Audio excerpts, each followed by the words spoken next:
তালেবান আফগানিস্তানের দিকে তাকাও, আজকে 70 বছর লড়াই করে গাজ্জাকে তারা হেফাজত করতে পারে নাই, ইরাক হেফাজত করতে পারে নাই, উইগর মুক্ত করতে পারে নাই, কাশ্মীর মুক্ত করতে পারে নাই।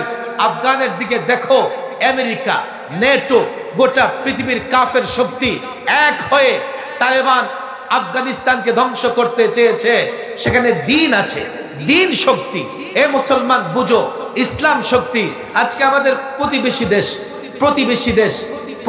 দেশ, আমি পরিষ্কার বলি, তুমি দেশপ্রেমিক হলে আমার কথা তোমার কাছে ভালো লাগবে। আমাদের উপরে নানা ভাবে আগ্রাসন চালায়, একতরফা ভাবে আমাদের ট্রানজিট তারা বন্ধ করে দিয়েছে, তাদের ট্রানজিট এখনো চালু আছে। আমাদের পানি বর্ষা মৌসুমে পানি ছেড়ে আমাদের বন্যায় ভাসিয়ে দেয়, আবার যখন পানির দরকার পানি বন্ধ করে রেখে আমাদের মরুভূমিতে পরিণত করে, আমার যখন যা দরকার তারা তা বন্ধ করে দেয়।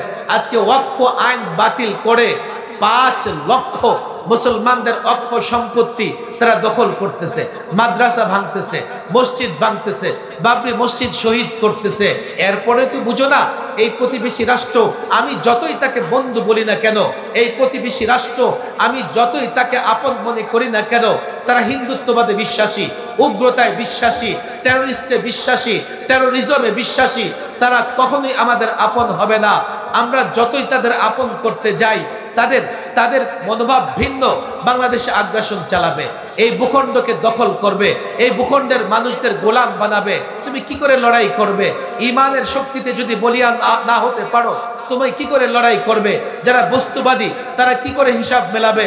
তারা মনে করবে এতে ভালো লড়াই বাদ দিয়ে তাদের গোলাম হয়ে যায়, লড়াই বাদ দিয়ে তাদের তাবেদার হয়ে যায়। তারা লড়াই করতে পারবে না। তারা হিসাব করবে আমার দেশের নাগরিক 18 কোটি, তাদের 150 কোটি। আমার সেনাবাহিনীর সদস্য সামান্য কয়েকজন, আর তারা সংখ্যায় কত? আমার অ্যাটম বোমা তো দূরের কথা, মিসাইল পর্যন্ত নাই, তাদের অ্যাটম বোমা আছে, তাদের কাছে অত্যাধুনিক অস্ত্র আছে। লড়াই তো করতে পারবো না। যদি আক্রান্ত হই তো নিঃশর্তভাবে আমরা তাদের কাছে নতজানু হয়ে যাব, দেশ হেফাজত করতে পারবো না। শোনো, মাদারসা কওমিয়া থেকে শুধুমাত্র আলেম তৈরি হয় না, মুজাহিদ তৈরি হয়, যাদের ভেতরে ঈমান আছে, ঈমানি শক্তি আছে। শুধু আফগান নয়, বাংলাদেশও যদি কখনো আক্রান্ত হয়, আল্লাহর কসম করে বলি, আলেম ওলামা তাদেরকে যারা মহব্বত করে, তাদের ডাকে যারা সাড়া দেয়, তারাও ঈমানি শক্তিতে বলিয়ান হবে। আর ঈমানি শক্তি নিয়ে যখন কাফের বেঈমানের বিরুদ্ধে ময়দানে ঝাঁপিয়ে পড়বে, আল্লাহর কসম করে বলি, পৌত্তলিক, হিন্দুত্ববাদ, ইহুদিবাদ, কাফের মুশরিক একত্রিত হয়ে মুসলমানদের বিরুদ্ধে লড়াই করে টিকতে পারবে না।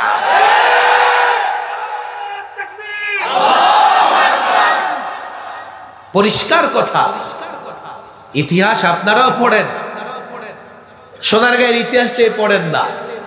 এই সোনারগাঁয়ে কিভাবে এটা মুসলিম রাষ্ট্রের আয়ত্তে আসলো এবং এখান থেকে ইসলামী রাষ্ট্র প্রতিষ্ঠা, এই ইতিহাসটাই আপনারা একটু খুঁজে দেখেন। সোনারগাঁয়ের মানুষ, আমি আজকে লম্বা ইতিহাস সোনারগাঁয়েরটা বলার সুযোগ নাই।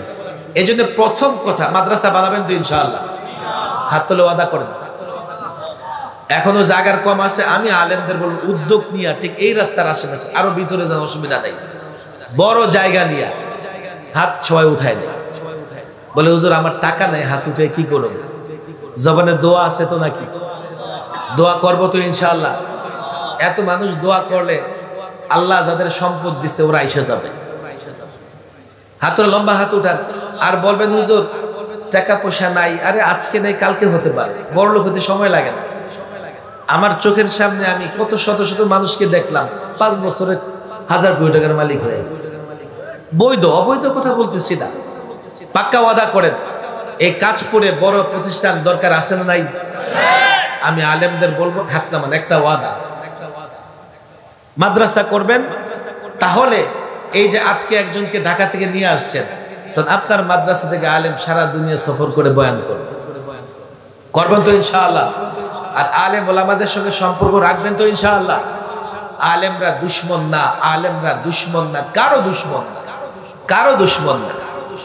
আমি প্রায় বলি, দেখেন ক্ষমতা আসলে ক্ষমতা গেলে একদল আসে একদল যায়, একদল দেশে আসে একদল দেশ ছাড়ে। কথা ঠিক না বেঠিক?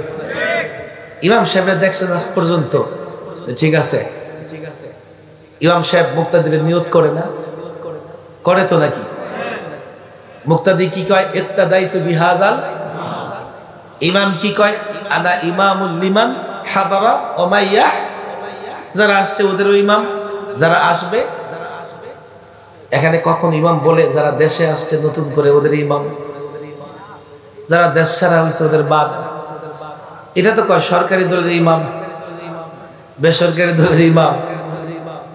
যখন দোয়া করে, আল্লাহর কসম করে বলি, সবার জন্য ইমাম খতিবরা দোয়া করে। আপনারাও ইমাম খতিবদের মহব্বত করেন, মহব্বতটা সৎ ভাইয়ের মতো। মহব্বতটা কার মতো? যখন আমরা আক্রান্ত হই, হুজুর ভাল লাগে, মহব্বত করি, দূরে থেকে দৃশ্য দেখে। আমি অনুচিত কথা